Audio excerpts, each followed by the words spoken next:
Hello friends, welcome back to our channel. இன்னைக்கு எல்லாத்துக்குமே ரொம்ப ஃபேவரட்டான குட் டே பிஸ்கட் எப்படி செய்யலான்னு தான் பார்க்க போகிறோம். அதுவும் ஹெல்த்தியாக கோதுமை மாவு அப்புறம் நாட்டு சர்க்கரை வச்சு எப்படி செய்யலான்னு பார்க்கலாம் வாங்க. இந்த பிஸ்கட் ரெசிபி ரொம்ப ஈஸியாக செஞ்சிடலாம். நீங்கள் பிகினராக இருந்தாலும் இந்த ஸ்டெப் எல்லாமே ஃபாலோ பண்ணால் கண்டிப்பாக நல்லா வரும். 1/2 கப் பட்டர் எடுத்துக்கலாம். பட்டர் இந்த மாதிரி சாஃப்டாக இருக்கணும்.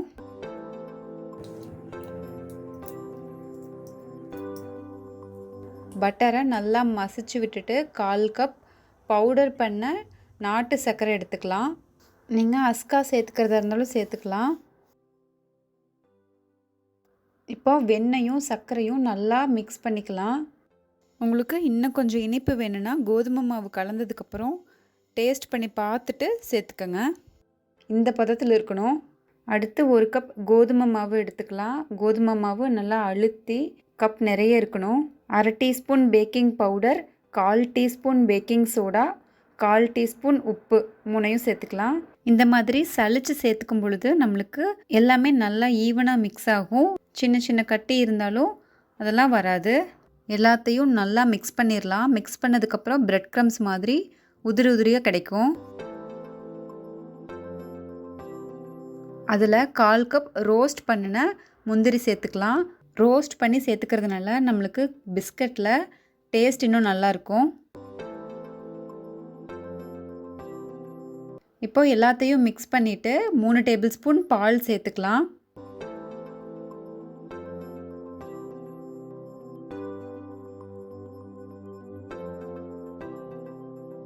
நல்லா பிசைஞ்சிடலாம். சப்பாத்தி மாவு மாதிரி அழுத்தி பிசையக்கூடாது. எல்லாம் ஒன்றா சேர்கிற அளவுக்கு பிசைஞ்சால் மட்டும் போதும்.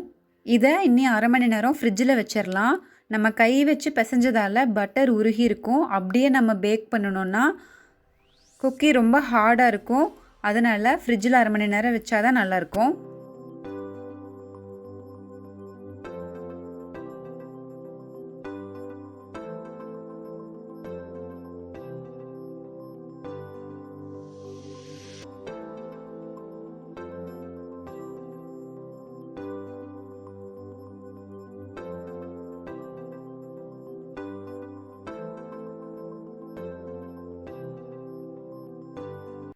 ஒரே திக்னஸ் வர மாதிரி ரோல் பண்ணிக்கலாம்.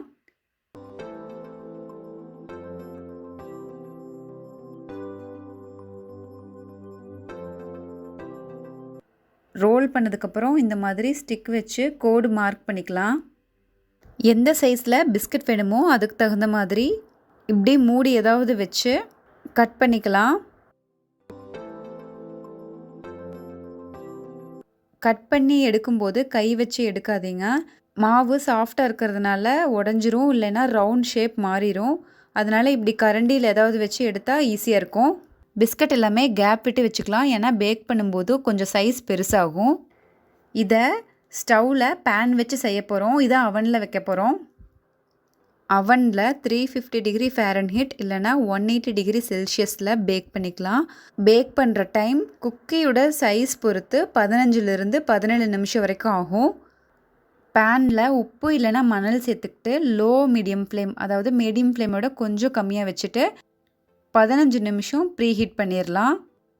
இந்த மாதிரி ஒரு ஸ்டாண்டு, அதுக்கு மேலே ஒரு பிளேட் வச்சுட்டு தான் நம்ம பிஸ்கட் இருக்கிற பிளேட்டை வைக்கணும். டைரெக்டாக ஹீட் பட்டுச்சுன்னா அடியில் பிஸ்கட் கருகிரும்.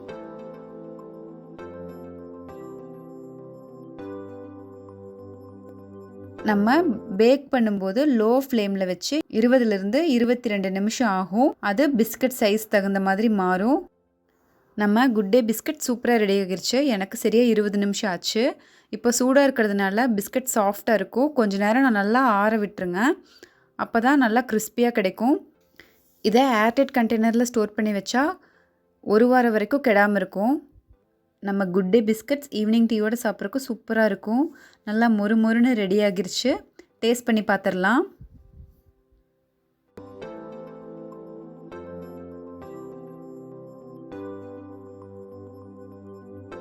இந்த வீடியோ பிடிச்சிருந்தா லைக் பண்ணுங்கள். நம்ம சேனலுக்கு சப்ஸ்கிரைப் பண்ணுங்கள். தேங்க்யூ.